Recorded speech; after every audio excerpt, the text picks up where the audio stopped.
दोस्तों आज के इस वीडियो में मैं आपसे बात करूंगा एक ऐसी मेडिसिन के बारे में जिसका उपयोग लगभग 3-4 हजार वर्षों से हमारे भारत देश में किया जाता रहा है। और इस मेडिसिन का नाम है दोस्तों ब्राह्मी, जिसका बॉटेनिकल नेम है बैकोपा मोनियरी। ब्राह्मी भारत की प्राचीन जड़ी बूटी है। इसे तंत्रिका तंत्र और दिमाग तेज करने वाले औषधीय गुणों के लिए जाना जाता है। आयुर्वेद उपचार में इसका जो नाम है उसे मेध्य रसायन दिया गया है, क्योंकि ये नसों के लिए शक्तिवर्धक के रूप में काम करती है और उन्हें पुनर्जीवित करने वाले तत्वों से ये युक्त होती है। ब्राह्मी ने तनाव को कम करने वाले तत्व के रूप में बहुत लोकप्रियता हासिल की है। पिछले 3000 वर्षों से भारतीय पारंपरिक औषधियों में ब्राह्मी का इस्तेमाल किया जाता रहा है और चरक संहिता और सुश्रुत संहिता में भी इस जड़ी बूटी का उल्लेख किया गया है। सुश्रुत संहिता में ब्राह्मी घृत और ब्राह्मी को ऊर्जा प्रदान करने वाला बताया गया है। इसका वानस्पतिक नाम यानी कि बॉटेनिकल नेम जो होता है दोस्तों वो बैकोपा मोनियरी है। अब हम जानते हैं दोस्तों ब्राह्मी को हम किस तरह से इस्तेमाल कर सकते हैं। तो ब्राह्मी का उपयोग हम तेल के रूप में भी कर सकते हैं। तेल से इसके हम मसाज कर सकते हैं, इससे हमारा दिमाग जो है वो तेज होता है। ब्राह्मी को हम पेस्ट बनाकर उसे स्किन पर लगा सकते हैं, इससे हमारी त्वचा स्वस्थ रहती है। ब्राह्मी को हम टैबलेट के रूप में भी खा सकते हैं और ब्राह्मी का पाउडर भी हम यूज कर सकते हैं। आइए दोस्तों अब हम बात करते हैं ब्राह्मी के फायदों के बारे में। तो सबसे पहला जो इसका फायदा होता है दोस्तों, जो सभी लोग जानते हैं, वो होता है ये मेमोरी को बढ़ाने का काम करता है, यानी कि हमारी स्मरण शक्ति को बढ़ाता है। ब्राह्मी के सबसे बेशकीमती लाभ स्मृति, एकाग्रता और दिमाग को उत्तेजित करने की क्षमता है। ब्राह्मी लंबे समय से आयुर्वेदिक चिकित्सा में स्मृति, फोकस और प्रतिधारण करने के लिए इस्तेमाल की जाती रही है। बहुत सारे इस पर रिसर्च किए गए हैं और ये पाया गया है कि ये लोगों में मेमोरी लॉस होने की जो प्रॉब्लम होती है उससे ये बचाता है। ब्राह्मी का पाउडर दूध और घी के साथ मिलाकर उपयोग किया जा सकता है, क्योंकि एनिमल फैट शरीर में ब्राह्मी के पोषक तत्वों को बेहतर तरीके से अवशोषित करने में मदद करता है। इसके बाद इसके अगला गुण आता है दोस्तों कि ब्राह्मी अल्जाइमर को दूर करने में मदद करता है। ब्राह्मी में डिमेंशिया और अल्जाइमर जैसे विकारों की शुरुआत को कम करने की क्षमता होती है।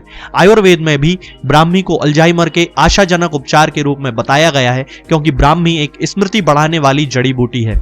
इसलिए ऐसा माना जाता है कि यह मस्तिष्क को तेज बनाती है और न्यूरो डिजेनरेटिव स्थितियों जैसे कि अल्जाइमर रोग और डिमेंशिया की रोकथाम ये करती है। इसलिए इस पर बहुत सारे रिसर्च किए गए हैं, जिनमें पता चला है कि इसमें जो एंटीऑक्सीडेंट्स होते हैं वो दिमाग को नुकसान पहुंचाने वाले पदार्थों को खत्म कर देते हैं। इसके अलावा ब्राह्मी का उपयोग तनाव से मुक्त रखने के लिए भी किया जाता है।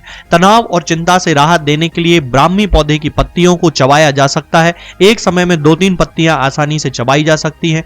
ब्राह्मी में कुछ सक्रिय तत्व होते हैं जो हमारे शरीर के हार्मोनल संतुलन पर सकारात्मक प्रभाव डालते हैं। खास तौर से ब्राह्मी कॉर्टिसोल के स्तर को कम करने में हमारी हेल्प करती है। इसका उपयोग सूजन के लिए भी किया जाता है। कई जगहों पर जहां इन्फ्लेमेशन हो जाता है, सूजन में दर्द होने लगता है, तो ब्राह्मी प्रोस्टाग्लैंडिन्स के उत्पादन को कम कर देती है और सूजन में हमें राहत देती है।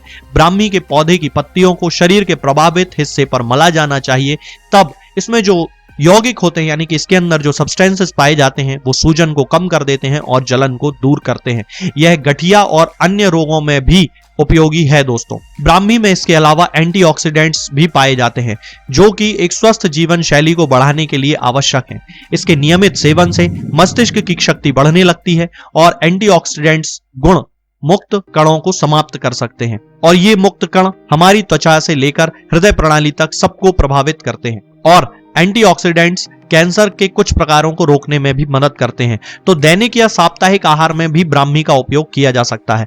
ब्राह्मी का सेवन हम रेस्पिरेटरी सिस्टम की बीमारियों को दूर करने के लिए भी कर सकते हैं। ब्राह्मी को चाय में या सामान्य पत्तियों के रूप में जब चबाया जाता है तब यह गंभीरता से आपके श्वसन स्वास्थ्य को बढ़ाती है, यानी कि आपकी रेस्पिरेटरी प्रॉब्लम्स को खत्म करती है।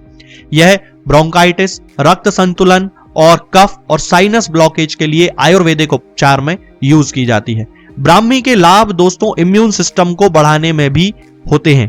ब्राह्मी का नियमित रूप से उपयोग हमारी प्रतिरक्षा प्रणाली को यानी कि हमारे इम्यून सिस्टम को मजबूत करने में करता है।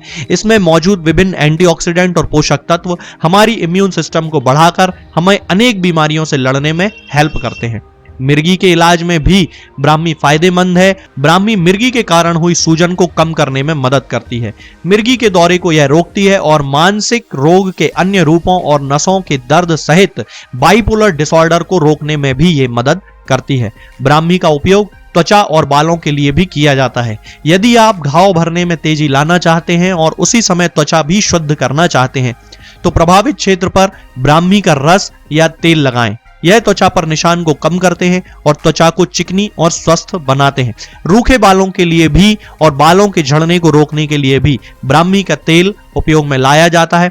इसमें मौजूद एंटीऑक्सीडेंट घटक न केवल आपके बालों के रूखेपन को ठीक करते हैं बल्कि आपके बालों को भी स्वस्थ बनाते हैं। कुछ रिसर्च में पता चला है दोस्तों कि ब्राह्मी मधुमेह के खतरों को भी कम करती है और इसके साथ साथ ही ये पाचन तंत्र को भी हेल्दी बनाती है और गैस्ट्रोइंटेस्टाइनल डिसऑर्डर्स को ठीक करने में हमारी मदद करती है। लेकिन दोस्तों, हर चीज के जितने ज्यादा फायदे होते हैं उतने ही ज्यादा नुकसान भी होते हैं, तो इसी प्रकार ब्राह्मी के भी नुकसान होते हैं। 12 हफ्तों से अधिक इसका इस्तेमाल करना ठीक नहीं माना जाता है, इसलिए इसका इस्तेमाल तभी किया जाना चाहिए जबकि किसी लक्षण या बीमारी की उपस्थिति आप में हो। ब्रैडीकार्डिया में इसका उपयोग नहीं करना चाहिए।